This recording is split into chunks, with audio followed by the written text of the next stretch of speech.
안녕하세요. 이런 생각입니다. 오늘은 왜 현대의 여성들이 결혼과 출산에 대해서 부정적인지에 대해 이야기를 해볼 건데요. 블라인드를 보다 보면은 거의 매일 빠지지 않고 올라오는 주제 중에 하나가 여자들이 굳이 결혼이랑 출산을 해야 하냐.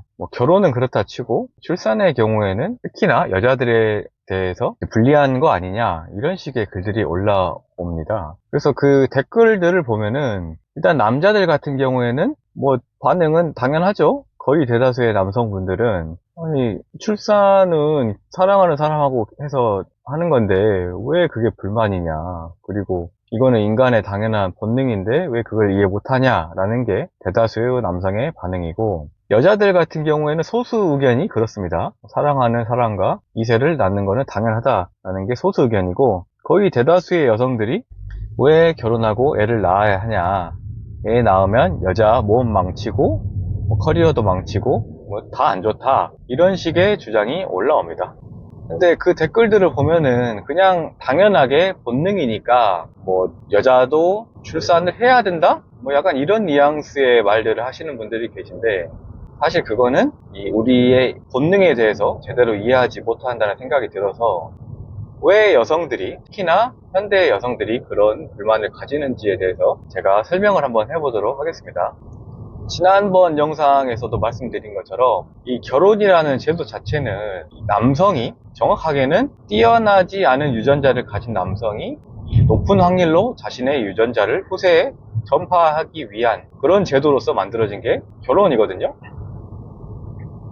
그러니까 생각을 해보면은 우리 인간이라는 것도 결국은 동물이잖아요. 동물이었다가 어떻게 더 진화를 해가지고 인간이 된 거니까, 동물에서 더 정확하게는 유인원에서 인간이 돼가는 그 중간 과정에서 번식을 할 때, 침팬지 같은 경우에도 그런 것처럼 한 마리의 우두머리 수컷이 여러 마리의 암컷하고 관계를 맺는 식으로 번식을 해오다가 어느 순간 그 인간이 됨으로 인해서 한 명의 남성과 한 명의 여성을 짝지어서 아이를 가지고 양육하는 제도로 바뀐 겁니다.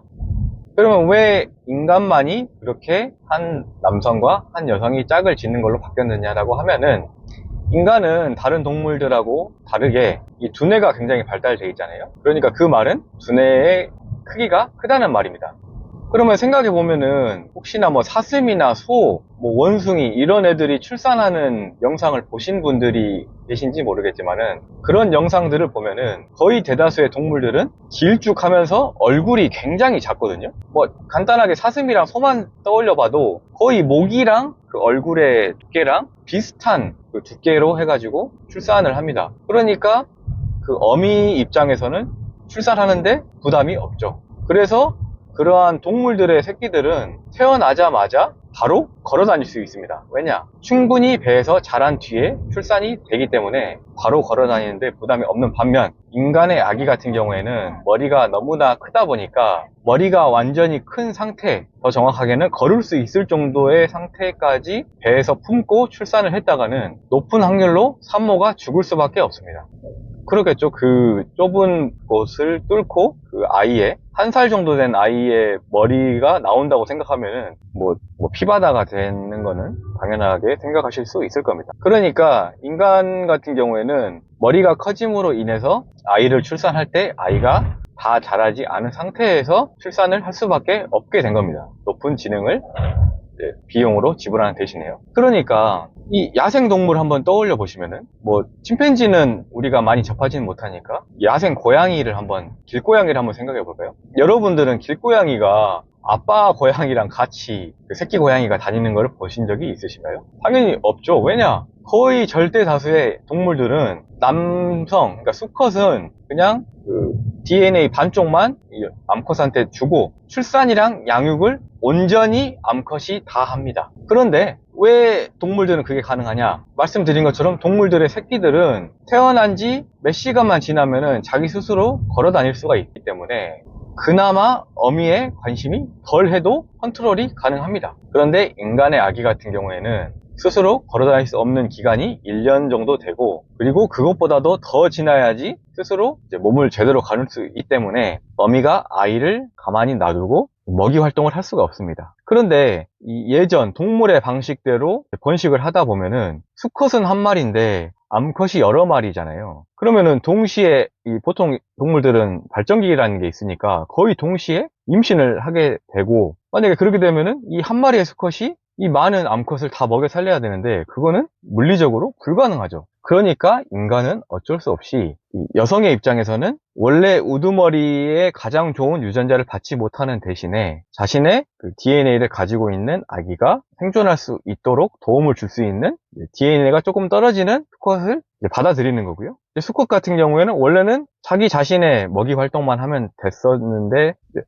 엄마가 자신의 유전자를 후대에 전파해주는, 약속을 해주는 대신에 어미와 이 새끼의 먹이를 책임져 주는 겁니다. 그게 바로 뭡니까? 우리가 익숙한 가부장 제도인 겁니다. 그러면 여기까지 들으셨으면 왜 여성들이 현대에 와서 결혼, 특히 임신과 출산에 대해서 부정적인 감정을 가질 수밖에 없느냐라고 하면은, 말씀드린 것처럼 여성들은 남성의 유전자를 받아가지고 아기를 낳아주는 조건 자체가 자신의 먹이 활동, 그러니까 지금 용어로 따지면은 돈벌이겠죠. 돈벌이를 전적으로 수컷이 해주는 대신에 이 남컷이 조금은 떨어지는 유전자를 받더라도 아기를 임신하고 출산해주는 거였는데, 지금은 어떻습니까? 물론 외벌이를 하는 분들도 많으시지만은 과반수 이상의 가정의 경우에는 남녀 모두 돈벌이를 합니다. 그러면 어떻게 되죠? 앞서 말씀드린 그 전제가 깨지는 겁니다. 그러니까 여성들의 DNA 레벨에서는 내가 직접 돈 벌어서 아기를 낳고 출산할 것 같으면은 그냥 좋은 유전자를 가진, 다른 말로는 잘생긴 몸보다는 그런 사람이랑 결혼을 하든지, 결혼이 아니죠. 그냥 그 사람의 이 DNA를 받아서 아이를 임신 출산하든지, 가장 최근에는 대표적으로 문가비 씨가 있죠. 정우성 씨의 아이를 낳은 그분이 있죠. 그분 결혼 안 해도 아무런 불만이 없는 건 아니겠지만 그냥 묵묵히 아기를 기릅니다. 왜냐? 아주 뛰어난 유전자를 받았기 때문에 그나마 불만이 덜한 겁니다.